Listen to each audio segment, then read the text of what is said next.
ಯಾರು ಇನ್ನೊಬ್ಬರನ್ನು ಕಂಡರೂ ಭಯ ಪಡುವುದಿಲ್ವೋ ಅದೊಂದು ಗುಣ. ನಾವಾಗಿ ಕೀಟ್ಲೆ ಮಾಡುವುದಿಲ್ಲ, ಆದರೆ ಕೀಟ್ಲೆ ಮಾಡಿದ್ರೆ ಬಿಡ. ಇದು ಶಾಸ್ತ್ರೀಯ ಸಾತ್ವಿಕ ಗುಣ. ಇದು ಬೇಕು. ನಾವೇನಾಗಿದೆ ಅಂದ್ರೆ ತುಂಬಾ ಸತ್ಯ ಅಹಿಂಸೆ ಅಹಿಂಸೆ ಅಹಿಂಸೆ ಅಂತ ಕೇಳ್ತೇವೆ, ಒಂದು ಕೊಟ್ಟು ಇನ್ನೊಂದು ಕೊಡು ಅಂತ ಹೇಳುವ ತಾಳ್ಮೆ ಅದು ಶಾಸ್ತ್ರೀಯವೂ ಅಲ್ಲ, ನನಗೊಂದು ಸುಮ್ಮನೆ ಇಂಪೋಸ್ ಮಾಡಿದ ವಿಷಯ, ಇತಿಹಾಸದಲ್ಲಿ ತಲೆ ಮೇಲೆ ಹೇರಿದ ವಿಷಯ. ಆದ್ರೆ ಯಾಕೆಂದ್ರೆ ಅಹಿಂಸಾ ಪರಮೋ ಧರ್ಮ ನಾವು ಒಪ್ಪಿಕೊಡ್ತೇವೆ, ಆದ್ರೆ ಧರ್ಮ ಹಿಂಸಾ ತಥೈವ ವಚನ. ಅದರ ಜೊತೆ ಮುಂದಿನ ಮಾತು ಸಾಲಿಗೆ ಯಾಕೆ ಕಟ್ ಮಾಡಿ ಅಂತ ಹೇಳ್ತೀವಿ, ಮುಂದಿನ ಹೇಳಿ ಧರ್ಮಕ್ಕೆ ಹಿಂಸೆ ಆಗುವಾಗ ಪ್ರತಿಕ್ರಿಯೆ ಕೊಡುವುದು ಅದು ಅಹಿಂಸೆಯೇ. ಕ್ಯಾನ್ಸರ್ ಅಂತ ದೇಹದಿಂದ ಸತ್ವ ಸಂಶುದ್ಧಿ, ಇದು ದೈವಿ ಸಂಪತ್ತಿನ ಮತ್ತೊಂದು ಗುಣ, ತಿಳಿಯಾದ ಮನಸ್ಸು, ಸಂಶುದ್ಧಿ. ಜ್ಞಾನ ಯೋಗ ವ್ಯವಸ್ಥಿತಿ, ಯಾವಾಗಲೂ ಅರಿವಿನ ಕಡೆಗೆ ಮನಸ್ಸು ಸಾಕ್ತಾ ಇರೋದು. ಏನಾದ್ರೂ ಕಂಡ್ರು ಅದರಲ್ಲಿ ಏನು ಹೊಸತನ ಇದೆ, ಅದರಲ್ಲಿ ಏನು ತಿಳ್ಕೊಳ್ಳುವ ಅಂಶ ಇದೆ ಅಂತ ಮನಸ್ಸು ಆ ವಿಷಯದ ಕಡೆಗೆ ನಿರಂತರ ಸಾಕ್ತಾ ಇದೆ ಅಂದ್ರೆ ಅದು ಒಂದು ಒಳಗಿನ ಗುಣ. ಅಹಿಂಸಾ ಗೊತ್ತಾಯ್ತು, ಸತ್ಯಂ ಹಿಂದೆ ಹೇಳಿದ್ದೆ. ಅಕ್ರೋಧ ನೋಡಿ, ಕೋಪದಲ್ಲೂ ಕೂಡ ಒಳ್ಳೆ ಕೋಪ ಕೆಟ್ಟ ಕೋಪ ಅಂತ ಎರಡಿದೆ.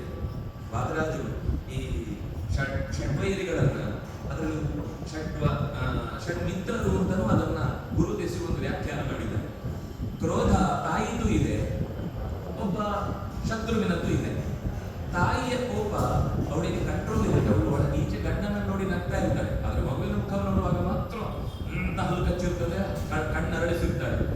ಅವಳು ಗಂಡ ಹೇಳ್ತಿರ್ತಾನೆ, ಯಾಕೆ ಸುಮ್ಮನೆ ಅದನ್ನೆಲ್ಲ ಅಷ್ಟು ಕೋಪ ನಿಮ್ ಗೊತ್ತಾಗಿಲ್ಲ, ಸುಮ್ಮನೆ ಕೋಪ ಮಾಡ್ಕೊಂಡ್ರೆ ಹತ್ರ ಹೋಗಲ್ಲ. ಒಳಗೆ ಅವಳಿಗೆ ಗೊತ್ತಿದೆ ನಾನು ಕೋಪ ಮಾಡ್ಕೊಂಡಿದ್ದೇನೆ ಅಂತ ಅರಿವಿದೆ. ಅರಿವಿದ್ದು ಕೋಪ ಬಂದ್ರೆ ಅದು ಸಾತ್ವಿಕ. ನಾನು ಕೋಪ ಮಾಡ್ಕೊಂಡಿದ್ದೇನೆ ಅಂತ ಎಲ್ಲ ಎಡವಟ್ಟಾಗಿ ರಾಡಿ ಆದ್ಮೇಲೆ ಗೊತ್ತಾದ್ರೆ ಅದು ಬಿಡಬೇಕಾದ ಕೋಪ. ಹಾಗಾಗಿ ಎಲ್ಲವೂ ಹಾಗೇನೆ, ಬಯಕೆಗಳು ಹಾಗೇನೆ. ಒಳ್ಳೆಯ ಬಯಕೆ ಅನ್ನೋದನ್ನ ನಿಷ್ಕಾಮ ನಿಷ್ಕಾಮ ನಿಷ್ಕಾಮ ಅಂತ ಹೇಳಿದ್ರು. ಹಾಗಾದ್ರೆ ಜ್ಞಾನ ಭಕ್ತಿ ವೈರಾಗ್ಯ ಸಿದ್ಧಾರ್ಥಮ ಅಂತ ನಾವು ಜಪ ಯಾಕೆ ಮಾಡ್ಬೇಕು, ಪ್ರಾರ್ಥನೆ ಯಾಕೆ ಮಾಡ್ಬೇಕು? ಅದು ಸತ್ಕಾಮನೆ. ಅದು ನಿಷ್ಕಾಮ ಅಂತಂದ್ರೆ ಯಾವುದನ್ನ ಬೇಡಿದರೆ ನಾಳೆ ಮತ್ತೆ ಸಂಸಾರಕ್ಕೆ ಗಂಟಾಗುತ್ತೋ ಆ ಬಯಕೆಗಳು ನಮಗೆ ಬೇಕಾದ್ದಲ್ಲ. ಆದ್ರೆ ಯಾವುದನ್ನ ಬೇಡಿದರೆ ಗಂಟುಗಳು ಕಳಚಿಕೊಡ್ತಾವೋ ಅದು ನಿಷ್ಕಾಮನೆಯೇ. ದೇವರನ್ನ ನಾನು ಪ್ರೀತಿಸುವುದು, ನಾನು ಯಾವ ಕಾಮನೆಗಳನ್ನು ಮಾಡುವುದಿಲ್ಲ, ಅದು ಒಂದು ಕಾಮನೆಯೇ. ನಾನೇನು ಕಾಮಿಸುವುದಿಲ್ಲ ಅನ್ನೋದು ಒಂದು ಕಾಮನೆ ಅಲ್ವಾ? ಹಾಗಾಗಿ ಕಾಮನೆ ಬಿಟ್ಟ ಅಂದ್ರೆ ಹೆಣ ಅಂತ ಅರ್ಥ. ಬದುಕಬೇಕು ಅನ್ನೋ ಆಸೆ ಇದ್ರೆ ಮಾತ್ರ ನಮ್ಮ ಬಂಧುಗಳಿಗೆ ಸ್ಪಂದಿಸುತ್ತೆ ಜೀವ, ಶರೀರ. ಬದುಕಬೇಕು ಅನ್ನೋ ಆಸೆ ಒಳಗಿಲ್ಲ ಅಂದ್ರೆ ನೀವು ಎಷ್ಟು ಒಳ್ಳೆ ಮದ್ದು ಬೇಕಾದಾಗಿ ಅದು ಬೇಕಾಗ್ತಾ ಹೋಗುತ್ತೆ ಶರೀರ. ಹಾಗಾಗಿ ಬಯಕೆ ಅನ್ನೋದು ಜೀವನ ಅಸ್ತಿತ್ವದ ಲಕ್ಷಣ. ಆದರೆ ಬೇಡವಾದ್ದನ್ನು ಬಯಸಿ, ಇನ್ನೊಬ್ಬರಿಗೆ ತೊಂದರೆ ಆಗುವುದನ್ನು ಬಯಸಿ, ನಮಗೆ ನಾವು ಹಾನಿ ಮಾಡಿಕೊಳ್ಳುವುದು, ಅದು ನಮ್ಮ ಸುತ್ತಲಿನವರಿಗೆ ಹಾನಿ ಮಾಡಿಕೊಳ್ಳುವ ಬಯಕೆಗಳನ್ನು ಬಿಡಿ ಅಂತ ಇಷ್ಟು ಹೇಳಿದ್ದು. ತ್ಯಾಗ ತ್ಯಾಗೇನೇಕೇನ ಆನಶು. ಈ ಗುಣ ಇವತ್ತು ಹಳದೇ ಅಡ್ಜಸ್ಟ್ಮೆಂಟು ಅಥವಾ ಹೋಗಿ ಒಂದು ಸ್ವಲ್ಪ ಹೊತ್ತು ಏನಾದರೂ ಮಾಡ್ಕೊಳ್ಳಿ. ಈ ಸಮಸ್ಯೆ ಇದ್ದಲೇನೆ ಮನೆಯಲ್ಲಿ ಒಂದು ಒಮ್ಮತವೇ ಇರಲಿಲ್ಲ. ಅದು ಗಂಡ ಹೆಂಡಿನ ಮಧ್ಯೆ ಇರಬಹುದು, ಅಥವಾ ತಂದೆ ಮಕ್ಕಳ ಮಧ್ಯೆ ಇರಬಹುದು, ಅಥವಾ ಯಜಮಾನ ಮತ್ತು ವೃತ್ತಿವರ್ಗದ ನಡುವೆ ಇರಬಹುದು. ಏನೋ ಒಂದು ಸ್ವಲ್ಪ ಹೊತ್ತು ಸಹಿಸಿಕೊಂಡು ಹೋಗೋಣ ಅನ್ನುವ ಈ ತ್ಯಾಗದ ಅಂಶವೇ ಇಲ್ಲ.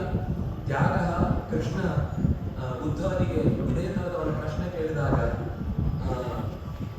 ಯಾವುದು ತ್ಯಾಗದ ದೊಡ್ಡ ಲಕ್ಷಣ ಅಂತಂದ್ರೆ, ಇನ್ನೊಂದು ಉಲ್ಟನೂ ಮಾತಿದೆ.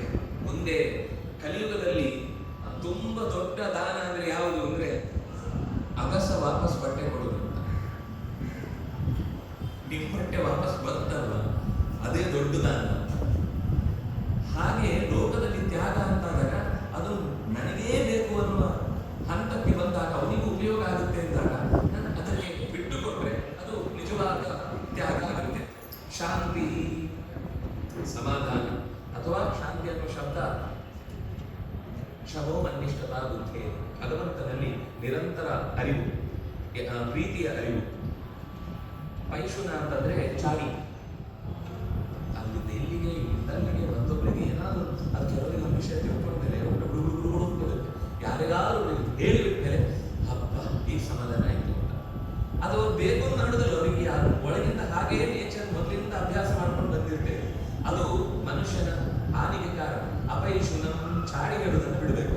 ತೇಜ, ಒಂದು ಜಪಾನುಷ್ಠಾನ ಅಥವಾ ಒಂದು ಶಾಸ್ತ್ರದ ಬಗೆಗೆ ನಿರಂತರ ಅಧ್ಯಯನ ಇದ್ದಾಗ ನಮಗೆ ಗೊತ್ತಿಲ್ಲದೆ ಒಂದು ಮುಖದಲ್ಲಿ, ಅದು ಬೇಕಾದರೆ ಶಾಸ್ತ್ರೀಯ ಸಂಗೀತವೂ ಇರ್ಬೋದು, ಶಾಸ್ತ್ರೀಯವಾಗಿದ್ರೆ ಬರೀ ದೇಹ ಅದುರು ರೋಗದಿಂದ ಈಗ ಮ್ಯಾಚ್ ಮಾಡ್ತಾರೆ.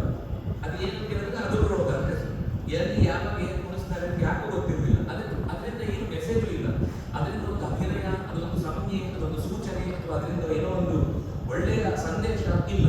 ಆ ರೀತಿಯಾದಂತಹ ಬಿಟ್ಟು, ಅಂದ್ರೆ ದೇಹಕ್ಕೆ ಅರ್ಥ ಇಲ್ಲದೆ ಕುಣಿಯುವ ಅಂಶ ಬಿಟ್ಟು ಭರತನಾಟ್ಯವೇ ಅದಕ್ಕೆ ಒಂದು ಶಾಸ್ತ್ರೀಯ ಹಿನ್ನೆಲೆ ಇದೆ. ಆದ್ರಿಂದ ಅದನ್ನು ಚೆನ್ನಾಗಿ ಕಲಿತರೆ ಅವರ ಮುಖದಲ್ಲಿ ಒಂದು ಲಕ್ಷಣ ಇರುತ್ತೆ, ಅದನ್ನ ತೇಜ.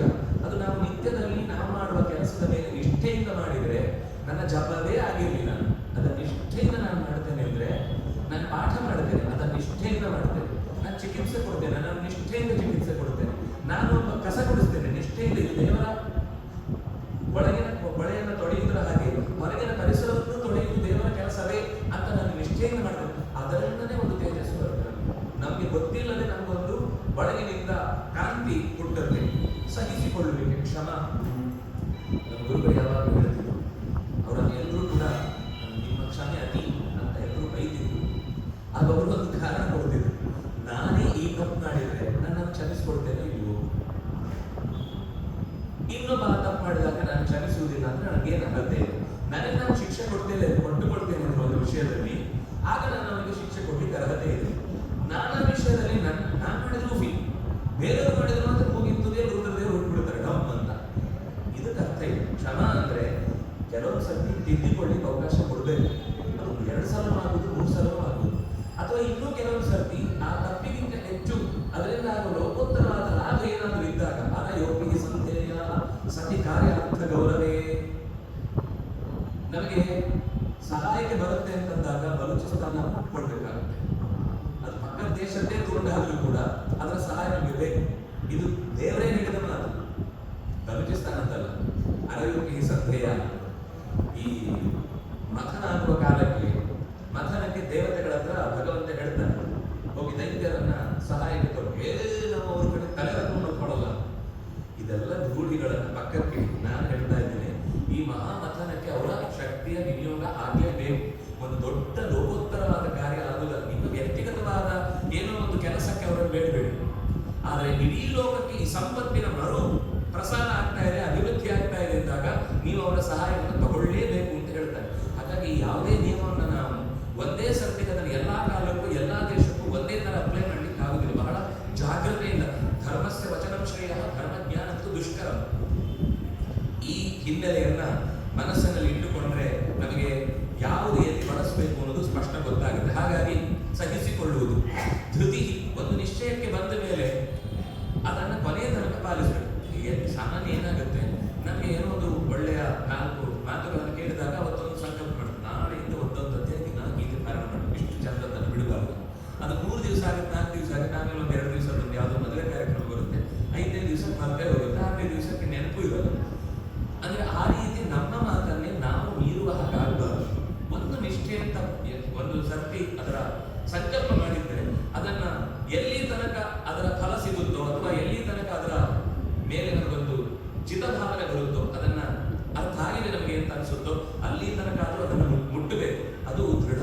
ಏನು ಅಂದ್ರೆ ನಿನ್ನೆ ಒಂದು ಸ್ಟೇಟ್ಮೆಂಟ್ ಕೊಡೋದು, ಯಾರು ಅವರು ನೀವು ಹಾಗೆ ಹೇಳಿದ್ರ, ನಾಳೆ ಬರೋದನ್ನ ನ್ಯೂಟನ್ ನಾವೇ ಭಾರತಕ್ಕೆ ಯುದ್ಧ ನಿಲ್ಲಿಸಲಿಕ್ಕೆ ಹೇಳಿದ್ರು ಅಂತ ಹೇಳುದು, ಮರು ದಿವಸ ಅದು ಅವರವರು ಏನು ಮಾತಾಡ್ಕೊಡ್ತಾರೆ ಅಂತ ಹೇಳ್ಬಿಡುದು. ಇದು ಧೃತಿಯಿಂದ ಅಂತ. ಇದು ನಾಯಕನಿಗೆ ಇರಬಾರ್ದ ಲಕ್ಷಣ. ನಾಯಕನವನು ಹೀಗಿದ್ರೆ ಅವ್ನು ನಾಲಾಯಕ ಅಂತ ಅರ್ಥ. ಅಲ್ಲ ಮಿಸ್ ಆಗಿದೆ, ಅದು ಲಾಂಗ್ ಮಿಸ್ ಆಗುತ್ತೆ, ಲಾಂಗ್ ಮಿಸ್ ಆಗುತ್ತೆ. ಶೌಚಂ ಎಲ್ಲ ರೀತಿಯಿಂದ, ಪರಿಸರವೂ ಆಯಿತು, ಆಸನವೂ ಆಯಿತು, ಬಟ್ಟೆಯೂ ಆಯಿತು, ಮನಸ್ಸು ಆಯಿತು, ಎಲ್ಲ ರೀತಿಯ ಶೌಚಂ. ಅದ್ರೋಹ, ಒಂದ್ಸರ್ತಿ ಒಬ್ಬರಿಗೆ ನಾವು ಮಾತು ಕೊಟ್ಟ ಮೇಲೆ ಆ ವಿಷಯದ ನಾವು ಗಮನವನ್ನು ಮೆಚ್ಚಬೇಕು. ಎಷ್ಟೆಲ್ಲ ಅವನಿಗೆ ಆ ವಿಷಯಗಳನ್ನು ಒಡ್ಡಿದ್ರು